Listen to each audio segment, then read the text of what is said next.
नमस्कार, आप देख रहे हैं टोटल न्यूज। आपके साथ मैं हूं सौरभ जौहरी। हमारी खास पेशकश में आपका स्वागत है। हरियाणा में चुनाव नजदीक आने के साथ ही सियासी पारा भी हाई होने लगा है। प्रदेश की कमान को लेकर एक बार फिर राजनीतिक दलों में चर्चा तेज हो गई है और खास बात यह है कि सीएम बनने और सपने देखने की होड़ भी लग गई है। ऐसा ही कुछ नजारा बीजेपी और जेजेपी के बीच देखने को मिल रहा है।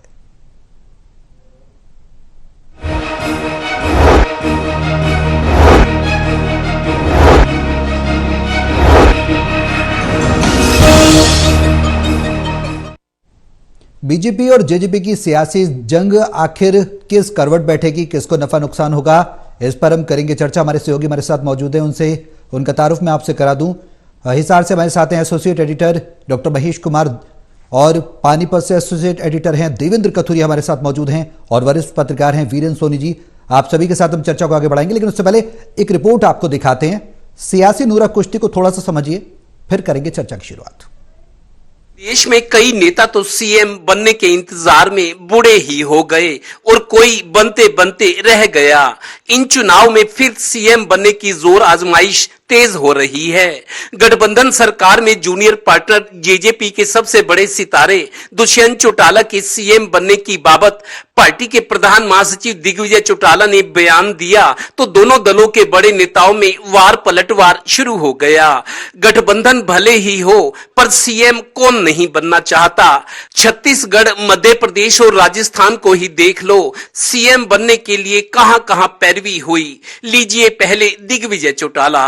हरियाणा के उप मुख्यमंत्री और आने वाले मुख्यमंत्री भाई दुष्यंत सिंह चौटाला जी का बहुत गर्मजोशी से ये पंडाल स्वागत करेगा। जोरदार तालियां बजा करके अपने नेता का हौसला अफजाई करे, अपने नेता का स्वागत करे। भाई दुष्यंत चौटाला जिंदाबाद। दरअसल प्रदेश की गठबंधन सरकार में मुख्यमंत्री और उप मुख्यमंत्री कोई और है। दिग्विजय हो या ओपी धनखड़, दोनों संगठन के आदमी हैं। अपना कोई खास सीएम बन जाए तो फिर जलवा देखिए। लीजिए ओपी धनखड़। देखिए, किसी भी पार्टी को अपने सपने देखने से तो आप रोक नहीं सकते, लेकिन आपको मालूम है जेजेपी की ताकत। अभी राजस्थान में भी उन्होंने अपनी ताकत आजमाई थी और हरियाणा में भी जो है वो आने वाले समय में जब मैदान में आएंगे तो निश्चित रूप से हर दल को अपनी जो उनकी स्थिति क्या है, सामर्थ्य क्या है, उसके आधार पर तय होता है कि कौन मुख्यमंत्री होगा, कौन शासन में रहेंगे। तो निश्चित रूप से हर दल को अपनी बात कहने का हक है। हमारा और जेजेपी का गठबंधन जो है वो सरकार चलाने का है और आगे के बारे में भी कई बार लोग सवाल करते हैं कि भाई चुनाव में साथ रहेंगे या नहीं रहेंगे। वो निर्णय जब उस समय पर होगा तब। गौरतलब है कि बड़े और उससे छोटे चुनाव आ गए हैं। अब फिर सीएम बनने की होड़ और दौड़ है। जैसे बीजेपी के हाल ही में जीते गए राज्यों में सीएम के नए चेहरे सामने आए हैं। हरियाणा को लेकर भी चर्चा है, देखो यहाँ क्या होता है। बहरहाल पार्टियों का गठबंधन अपनी जगह, सीएम की दौड़ और किस्मत अपनी जगह। बनेगा तो कोई एक ही, बनने की कोशिश कई करेंगे। वैसे कहते भी हैं राज भाग यानी भाग्य से मिलता है। अपने प्रदेश के शिक्षा मंत्री ने यमुनानगर में कुछ वक्त पहले मोदी जी की मन की बात शुरू होने से पहले हंसी मजाक में कह दिया कि पढ़ाई लिखाई से क्या होता है, मुझे देखो कितना पढ़ा हूं, फिर भी प्रदेश का शिक्षा मंत्री हूं। Haryana bureau total news.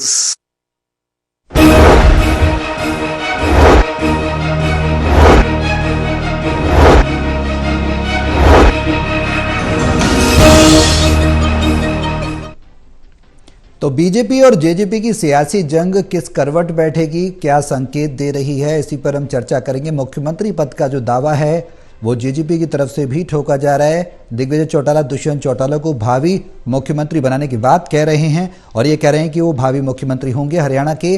वहीं ओपी धनखड़ ने साफ कहा है कि सपने देखने में क्या हर्ज है, सपने देखने में कुछ पैसे भी नहीं लगते हैं। महेश, क्या संकेत माना जाए? तकरार तो अब बढ़ गई है, खुलकर भी सामने आ गई है।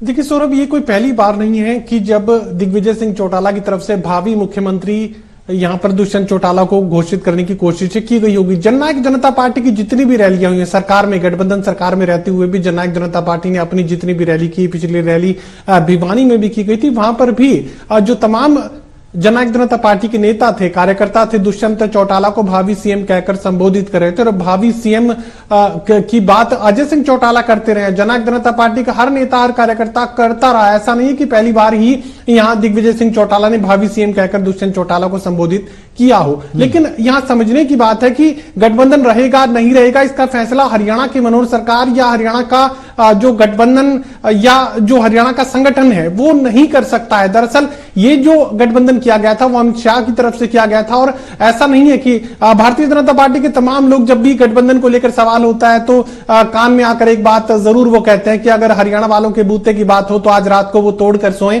और दुष्यंत चौटाला खुद भी जब ऑफ द रिकॉर्ड उनसे बात होती है तो वो ये कहते हैं कि हरियाणा वालों के बस की बात है तो कब का तोड़ चुके होते। ये गठबंधन अमित शाह के साथ किया गया है और जब भी टूटेगा अमित शाह ही इसे तोड़ सकते हैं, ना तो हरियाणा के मुख्यमंत्री और ना ही जो मौजूदा प्रदेशाध्यक्ष हैं। इससे पहले ओपी धनखड़ का जिक्र करें तो वो भी लगातार जो उनकी मंशा थी वो गठबंधन को तोड़ने की थी और इसकी बानगी देखने को मिली थी।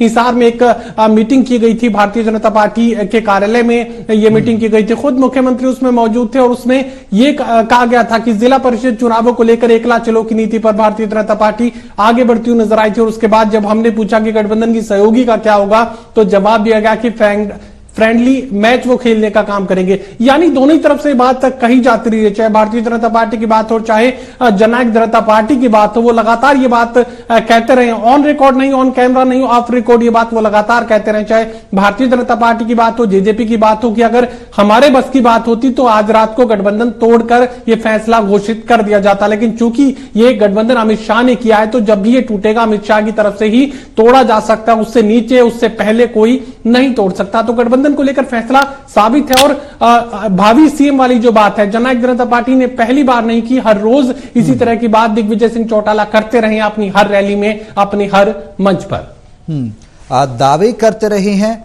देवेंद्र। बीजेपी जेजेपी में पलटवार कई बार देखने को मिला है, गठबंधन रहेगा नहीं रहेगा ये एक सवाल अभी भी बरकरार है, क्योंकि स्पष्ट है कि बीजेपी को जिस तरीके से 3 राज्यों में मैंडेट मिला है उससे ये लगता है कि हरियाणा में भी क्या गठबंधन की जरूरत नहीं पड़ेगी आने वाले समय में। देखिए सौरभ, पहले ये बता दूं दर्शकों को, अक्टूबर 2019 में ये सरकार बनी थी। बीजेपी जब चुनाव के बाद नतीजे आए तो 40 सीटें बीजेपी को मिली थी। अब सरकार कैसी बनाई जाए, इंडिपेंडेंट्स भी थे, लेकिन चूंकि 4 महीने पुरानी पार्टी दुष्यंत चौटाला की थी, 2019 में जब चुनावी नतीजे आए विधानसभा के 10 विधायक जीत कर आए, 4 महीने पुरानी पार्टी 10 विधायक जीत कर आए। सरकार कैसे बनाई जाए, इंडिपेंडेंट्स को साथ लिया जाए या किसी पार्टी को लेकर गठबंधन में सरकार चला जाए, क्योंकि उसमें स्थायित्व नजर आ रहा था और गठबंधन हरियाणा में होते रहे हैं।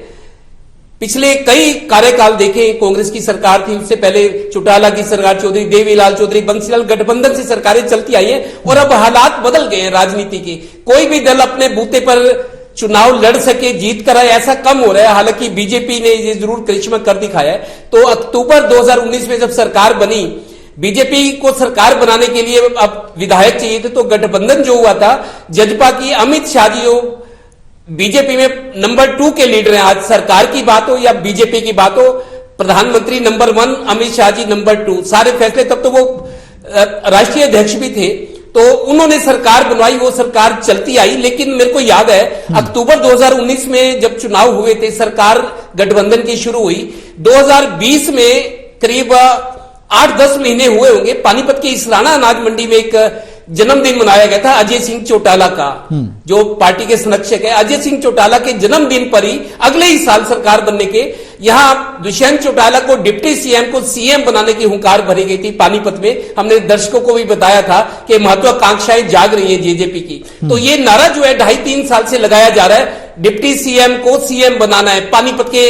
आर्य कॉलेज में 2 प्रोग्राम हुए और भी मैंने कई जो कार्यक्रम इवेंट्स थी राजनीति को उसको कवर किया। तो 2.5-3 साल से लगातार ये रट लगी हुई है जेजेपी में कि डिप्टी सीएम को सीएम बनाना है। और आपने बड़ा सुना होगा, ये शोर भी मचा था जब दुष्यंत चौटाला आते थे किसी कार्यक्रम में, राजनीतिक कार्यक्रम में, तो कार्यकर्ता नारा लगाते थे सीएम आया, सीएम आया। तो सीएम को जो हुंकार है, सीएम की जो महत्वाकांक्षा है, जो एक फैसला है, एक मिशन 2024 का नारा आज नहीं 2.5 साल 3 साल पहले दिया गया था, उसी तरह का ये इवेंट हुआ है। दिग्विजय चौटाला जो मंच संचालन कर रहे थे, तो उन्होंने कहा जी भविष्य के कल के मुख्यमंत्री आ रहे हैं, उनका स्वागत कीजिए, दुष्यंत चौटाला जिंदाबाद, इस तरह का नारा भी हमने सुना है इस स्टोरी में।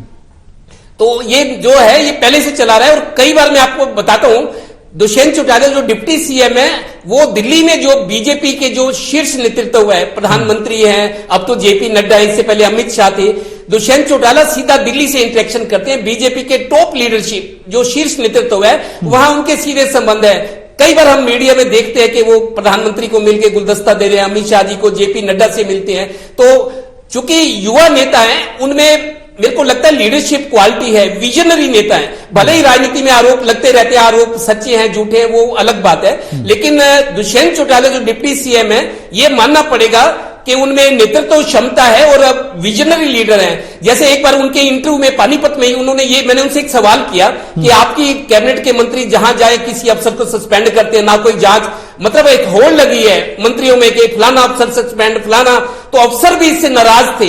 शायद अफसरशाही को काबू ना करने की वजह यह भी है कि सरकार के जो बैठे लोग हैं, मंत्री हैं, जबरदस्ती अफसरों को शिकार बनाते हैं। कोई भी शिकायत कर दिया, अनिल विज सस्पेंड कर दो, सस्पेंड करने की एक प्रक्रिया होती है, एक जांच होती है। शिकायत को पहले उसकी गंभीरता को, उसकी सत्यता को प्रमाणित किया जाता है, उसके बाद कोई कार्रवाई होती है। तो अफसरों को लगातार मंत्री जो सस्पेंड करते रहे, मैंने उनसे एक सवाल किया था, तो दुष्यंत चौटाला ने यह जवाब दिया था कि मैंने अभी 4 साल में मैंने कोई किसी को सस्पेंड नहीं किया, अफसरों से काम लेना आना चाहिए, ये उनका जवाब था। उन्होंने मेरे को कहा कि excise and taxation department 6,000 crore का रेवेन्यू का इजाफा हुआ है। उन्होंने महकमों के नाम बताए, अपनी उपलब्धियां बताई, वो कहते हैं मैंने तो आज तक किसी को सस्पेंड नहीं किया, अफसरों से काम लेना आना चाहिए। तो उन्होंने मंत्रियों को एक आईना दिखाया था। तो जो भी हो, गठबंधन चले ना चले, लेकिन मजबूती के साथ जेजेपी अपने इरादे पर, मिशन 2024 पर कायम है और वो इसकी लगातार हुंकार भर रहे हैं। भले ही राजस्थान से खाली हाथ लौटी है जेजेपी, लेकिन इनके इरादे जो है वो ये दिखाते कि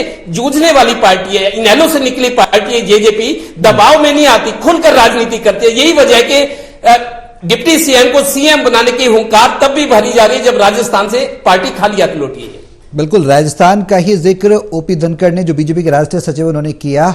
वीरेन जी, सवाल यही है कि जो सवाल और जो बात उन्होंने कही ओपी धनखड़ ने, वो कहा कि राजस्थान में किस तरीके से तैयारियां की थी उसका हाल आपने देख लिया, अब सपने देखने में क्या हर्ज है, एक तरीके से तंज उन्होंने कसा। तो वही दुष्यंत चौटाला ये कहते रहे हैं कि पहली बार हम लड़े, 60,000 से ज्यादा हमने वोट शेयरिंग की उन्होंने बात की, हमने पहली बार में इतना अच्छा मतदाताओं को अपने पक्ष में आकर्षित किया। तो अगर गठबंधन से अलग होने की बात अगर आने वाले समय में हरियाणा में देखने को मिलती है, तो क्या जेजेपी सक्षम है अकेले हरियाणा में चुनाव लड़ने में? क्योंकि बीजेपी तो मजबूत है, जाहिर सी बात है। क्या गठबंधन टूटने के बाद जो मुख्यमंत्री पद का दावा दिग्विजय चौटाला कर रहे हैं वो ठीक है?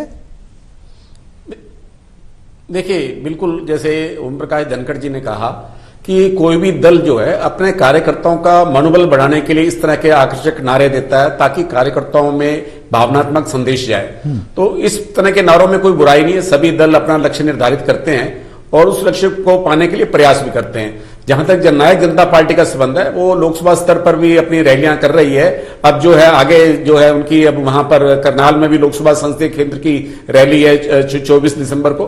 तो इस तरह हर दल जो है अपना प्रयास कर रहा है और जननायक जनता पार्टी चाहे लोकसभा चुनाव लड़े ना लड़े, अपनी उपस्थिति दर्ज कराने के लिए लड़े, लेकिन वो अपनी तैयारी तो कर रही है, हर दल करता है। और ये भी देखा जाए कि जननायक जनता पार्टी जो है वो जूनियर गठबंधन है, उसकी ताकत जो है बहुत कम है, 10 उसके जो विधायक है। और जननायक जनता पार्टी के दुष्यंत चौटाला को मतलब अपने पार्टी के विधायकों के विरोध का भी सामना करना पड़ रहा है और इंडियन नेशनल लोकदल अपने जो चाचा जो है उनके यहाँ से भी उनको विरोध का सामना कर रहा है। कांग्रेस पार्टी से भी उनको जो है वो चुनौती मिल रही है और भारतीय जनता पार्टी से भी है। तो हर जगह वो चुनौती का सामना कर रहे हैं और इस चुनौती से वो कितना उभर कर निकलते हैं। देखिए, ये गठबंधन तो मजबूरी में हुआ था सरकार चलाने के लिए, इसमें कोई दो राय नहीं है। लेकिन आगे क्या स्थिति बनती है, भारतीय जनता पार्टी की अपनी अकेले चुनाव लड़ने की तैयारी है और पार्टी लोकसभा के लिए कोई सीट देने में उनको इतनी ज्यादा उतावली भी नहीं है कि अपना जननायक जनता पार्टी कोई सीट देगी। तो जहां तक विधानसभा चुनाव है, चाहे इस लोकसभा के साथ होते हैं या आगे चल के होते हैं, तो उसमें स्पष्ट है कि पार्टी जो है भारतीय जनता पार्टी अपने बलबूते पर लड़ेगी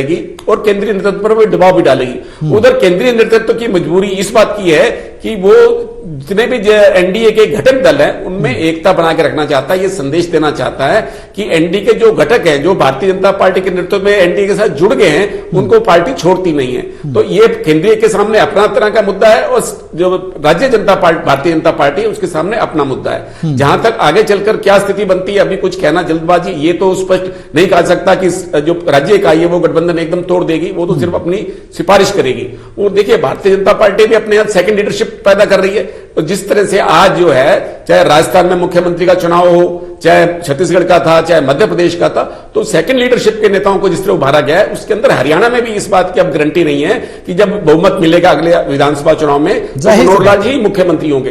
ये स्पष्ट संकेत मिल गया। एक नए तरह का एक भारतीय जनता पार्टी में सेकंड लीडरशिप के लिए एक नया युग का सूत्रपात हुआ है। बिल्कुल जाहिर सी बात है। और अभी राजस्थान में भी हमने देखा किस तरीके से भजनलाल को आगे किया, भजनलाल शर्मा को मुख्यमंत्री बनाने के नाम का ऐलान किया विधायक दल की बैठक में। तो कहीं ना कहीं बीजेपी कुछ ना कुछ नया करके हर बार चौंका देती है। मध्य प्रदेश में भी यही देखने को मिला और छत्तीसगढ़ में भी कुछ इसी तरीके के समीकरण बने।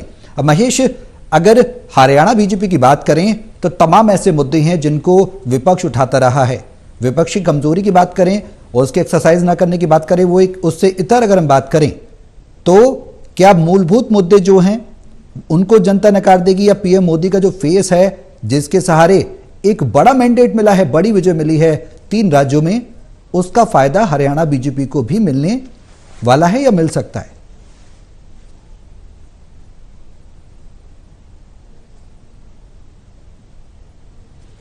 देखिए, एक के बाद एक एडवांटेज यहां पर भारतीय जनता पार्टी को मिलता नजर आ रहा है। एंटी इनकमेंसी, जबरदस्त एंटी इनकमेंसी का सामना भारतीय जनता पार्टी की मनोहर सरकार को हरियाणा में करना था, लेकिन मनोहर लाल की सरकार को यहां पर काफी बड़े, एक के बाद एक बड़े बूस्ट यहां पर मिलते हुए नजर आए। सबसे पहले ओपी धनखड़ को हटाकर यहां पर नायब सिंह सैनी को प्रदेशाध्यक्ष की कुर्सी पर बैठा गया, तो सैनी समाज बड़ी तादाद में निकलकर बाहर आया और एक तरीके से भारतीय जनता पार्टी के साथ जुड़ाव के जो संकेत है वो सैनी समाज की तरफ से, ओबीसी का एक बड़ा वर्ग सैनी समाज है, वो यहां पर हरियाणा प्रदेश में सीधे सीधे भारतीय जनता पार्टी के साथ कनेक्ट करता हुआ नजर आया, सिर्फ और सिर्फ नायब सिंह सैनी की वजह से। दूसरा जो एडवांटेज यहां पर भारतीय जनता पार्टी को मिलता हुआ नजर आ रहा है, 3 राज्यों में प्रचंड जीत जो भारतीय जनता पार्टी की हुई है, उसके बाद मोदी की गारंटी पर यहां जो सवाल हरियाणा प्रदेश में लगातार गहराता जा रहा था कि क्या मोदी की लोकप्रियता खत्म होती जा रही है। जो मोदी मैजिक पिछले 2019 के लोकसभा चुनाव में देखने को मिला था, मोदी के नाम पर अनजान कैंडिडेट जीतकर लाखों की वोट से जीत यहां पर दर्ज करते हुए नजर आ रहे थे, तो क्या मोदी का मैजिक खत्म हो चुका है हरियाणा प्रदेश में? क्या मोदी का अस्तित्व उतना नहीं बचा है? ये सवाल का जवाब जो है वो 3 राज्यों से निकलकर सामने आया, जिसमें यह माना जा रहा है कि भारतीय जनता पार्टी में नरेंद्र मोदी अब भी सबसे बड़ा और विश्वसनीय चेहरा अभी तक बने हुए हैं। मोदी की गारंटी को देश मान रहा है, तो उसका कम या ज्यादा हरियाणा प्रदेश पर भी सकारात्मक असर जरूर पड़ता हुआ नजर आएगा। अब एक और जो बड़ा एडवांटेज मैं इस वक्त देख पा रहा हूं, और हाल फिलहाल की यह खबर है कि जो यहां पर मुख्यमंत्री बनाए गए हैं राजस्थान के भजनलाल शर्मा, मैं नाम इसलिए रिपीट कर रहा हूं कि उनके नाम के पीछे शर्मा लगा है। अब तक मनोहर लाल की वजह से सबसे ज्यादा जो भारतीय जनता पार्टी के खाते में सीधे वोट पहुंचता था वो पंजाबी वर्ग का पहुंचता था। उसके बाद नायब सिंह सैनी की वजह से ओबीसी कोटे में सैनी समाज का जो वोट है वो माना जा रहा है कि अब सीधे सीधे भारतीय जनता पार्टी के खाते में जा सकता है। तीसरा जो सबसे बड़ा वर्ग है जो हरियाणा प्रदेश में भी सबसे ज्यादा कनेक्ट भारतीय जनता पार्टी से कर रहा था वो ब्राह्मण जाति थी, और चूंकि अब ब्राह्मण जाति का मुख्यमंत्री भी साथ लगते राजस्थान में भजनलाल शर्मा को ये मुख्यमंत्री की कुर्सी दे दी गई है, तो सीधे सीधे जब हरियाणा का विधानसभा चुनाव आएगा तो भजनलाल शर्मा हरियाणा में प्रचार के लिए पहुंचेंगे। और मैं ये मानता हूं कि अब शर्मा जो वोटर्स है वो भी जो ब्राह्मण समाज है वो सीधे सीधे भारतीय जनता पार्टी के खाते में अब जाता हुआ नजर आएगा। एक के बाद एक बड़े विकेट यहां पर हासिल करते हुए नजर आ रही है भारतीय जनता पार्टी, और बहुत बड़े बड़े एडवांटेज इस वक्त भारतीय जनता पार्टी को मिल रहे हैं, जो एक बेहद निष्क्रिय स्थिति में, बेहद कमजोर स्थिति में एंटी इनकमेंसी की वजह से भारतीय जनता पार्टी नजर आ रही थी, अब सीधे सीधे मुकाबले में खड़ी नजर आ रही है। मुकाबले में खड़ी नजर आ रही है। देवेंद्र, जिस तरीके से महेश बता रहे हैं कि कहीं ना कहीं रणनीतिक तरीके से ही पूरी रणनीति सुनियोजित बनाकर ही बीजेपी एक एक कदम चलती है, और डिसिप्लिन का फैक्टर हम हमेशा से इसका जिक्र भी करते रहे हैं, वो बेहद महत्वपूर्ण हो जाता है। अब क्या ये रणनीति जो और राज्यों में बीजेपी ने तय की है, और हरियाणा के लिए भी जाहिर सी बात है जो नूरा कुश्ती चल रही है, कांग्रेस का वार पलटवार चल रहा है, आंतरिक विरोधाभास चल रहा है, उसको लेकर भी शीर्ष नेतृत्व की नजर होगी हरियाणा में, क्योंकि लोकसभा के बाद फिर हरियाणा में ही विधानसभा के चुनाव होंगे। तो क्या ये रणनीति प्लस पॉइंट बनकर निकलकर सामने आएगी? देखिए सौरभ, हरियाणा में नो डाउट बीजेपी आज सशक्त स्थिति में है। अभी हम कल की चर्चा में दर्शकों के सामने हमने एक बात रखी थी कि कांग्रेस ने कमेटियां बनाने में बहुत देर कर दी। हालांकि बीजेपी ये मान रही है कि हरियाणा में मुकाबला बीजेपी वर्सेस कांग्रेस रहेगा, कोई और बड़ा दल नहीं है, तीसरा त्रिकोणीय मुकाबला नहीं हो सकता। हालांकि गठबंधन जब होंगे, चुनाव नजदीक होंगे, किस तरह के फैसले लिए जाते हैं, हो सकता है त्रिकोणीय मुकाबले, लेकिन अब तक बीजेपी और कांग्रेस दोनों बड़े दल है, पूरे देश में बड़े दल है, हरियाणा में भी बड़े दल है, तो मुकाबला दोनों में माना जा रहा है। लेकिन जिस तरीके से कांग्रेस की कमेटियां लेट हुई, कल हमने चर्चा की थी, बीजेपी जिस तरीके से फटाफट फैसले ले रही है और सारे उनके तीर जो है निशाने पर लग रहे हैं, उसका फायदा राजनीतिक तौर पर बीजेपी का जरूर मिलेगा। बीजेपी का मनोबल बढ़ा हुआ है और जो फैसले हैं वो अनुकूल नजर आ रहे हैं, क्योंकि मुकाबला करने वाली पार्टी कांग्रेस है। कांग्रेस है मजबूती में, कांग्रेस की हवा है, नो डाउट, लोग कांग्रेस की बात कर रहे हैं, लेकिन जब मुकाबले की बात आएगी तो बीजेपी, मेरे को लगता है आज की डेट में तो 21 है,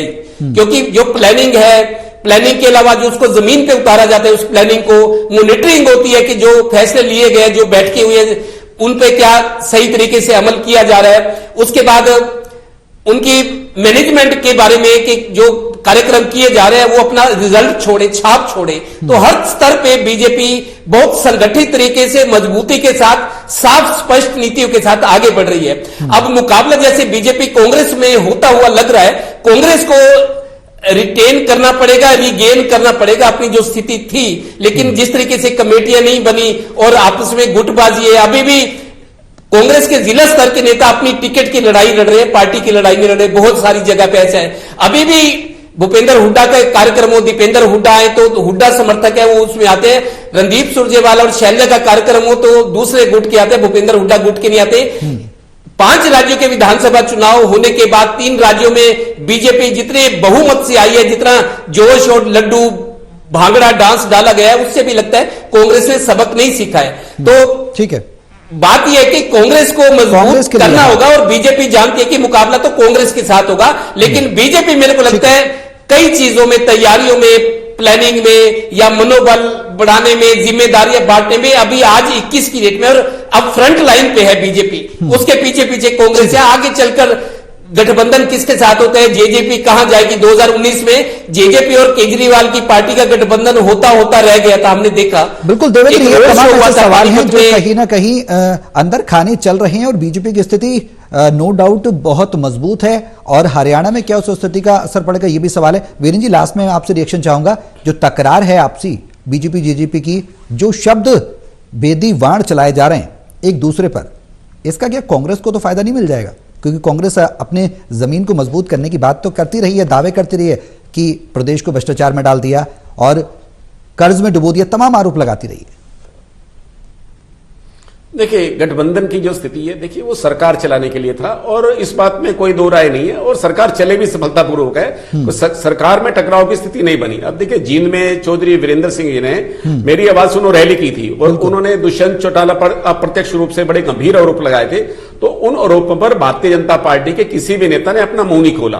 हाँ, एक बार ये स्थिति बनी थी जब प्रदेश प्रभारी हैं विप्लव देव, उन्होंने उचाना में कार्यकर्ताओं की बैठक की थी, तो उन्होंने कहा था कि उचाना से प्रेमलता दीदी हमारी अगली विधायक होंगी। तो उस समय जेजेपी से ऐसी तनाव, संबंधों में तनाव की स्थिति बनी थी और काफी बयानबाजी हुई थी। लेकिन उसके बाद केंद्रीय हाईकमान के हस्तक्षेप के बाद उनके तेवर भी ढीले पड़ गए। अब विप्लव देव जी ऐसी जो है आक्रामक बातें नहीं करते हैं। देखिए, सबको मालूम है कि भारतीय जनता पार्टी और जननायक जनता पार्टी में सरकार चलाने के लिए जो गठबंधन हुआ था, वो सरकार तो सफलतापूर्वक चल भी रही है। और देखिए, एक समन्वय समिति बनाई गई थी भाई चुनावी वायदों को पूरा करने के लिए। उस समन्वय समिति की जो अनिल विज की अध्यक्षता में बनी थी, सिर्फ एक बैठक हुई है, उसके अलावा कोई बैठक नहीं हुई। चुनावी वायदों के लिए, आपस में तालमेल के लिए, कभी तालमेल के लिए बैठक नहीं हुई है। ये तो सिर्फ सत्ता का बंटवारा था और सत्ता के बंटवारों में वो भाग किसने लेने थे, ये भाग किसको दिए जाने थे, सिर्फ इतना ही बंटवारा था। उन लक्ष्यों को पूर्ति के लिए कोई बैठक नहीं हुई। देखिए, अपने अपने दावे कर रहे हैं और आगे आने वाले समय में क्या तस्वीर बनेगी अभी कहना बहुत जल्दबाजी है। चलिए, बहुत शुक्रिया आप सभी का हमारे साथ इस चर्चा में शामिल होने के लिए। तो गठबंधन में लगातार खींचतान चल रही है, आगे की समीकरण किस तरीके के बनेंगे मुख्यमंत्री पद को लेकर, अब खींचतान हरियाणा में तेज हो गई है। दिग्विजय चौटाला दुष्यंत चौटाला को सीट भावी उम्मीदवार हरियाणा का बना रहे हैं, तो ओपी धनखड़ तंज कस रहे हैं, कह रहे हैं सपने देखने में आखिर हर्ज क्या है। अब क्या ये गठबंधन आगे चलेगा, ये भविष्य के गर्भ में है। धीरे धीरे तस्वीर साफ होगी। लोकसभा चुनाव हैं, उसमें गठबंधन रहेगा और आगे विधानसभा चुनाव में किस तरीके का शीर्ष नेतृत्व फैसला लेता है हरियाणा के परिप्रेक्ष्य में, ये देखना होगा। मेरे साथ इस खास पेशकश में अभी के लिए बस इतना ही।